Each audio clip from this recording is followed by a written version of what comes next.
I do think more of my time was spent talking about antibody-drug conjugates than anything else at the meeting, and that's because we have these pivotal trials that have largely enrolled in the second-line setting, comparing antibody-drug conjugates targeting TROP2 to docetaxel, and so those trials will read out at the end of this year or the beginning of next, and if they are positive, which many people think they will be, there are also trials being evaluating these antibody-drug conjugates in the front line, actually replacing platinum partners in terms of cytotoxic chemotherapy.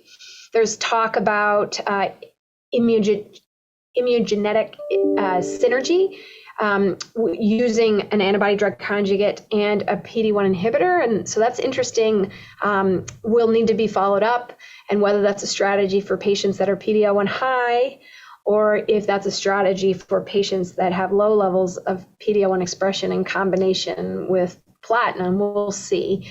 But there's a lot of enthusiasm about the TROP antibody-drug conjugates, about the HER3 antibody-drug conjugates. I'll add the B7H3 antibody-drug conjugate is one that I'm watching for small cell and squamous lung cancer.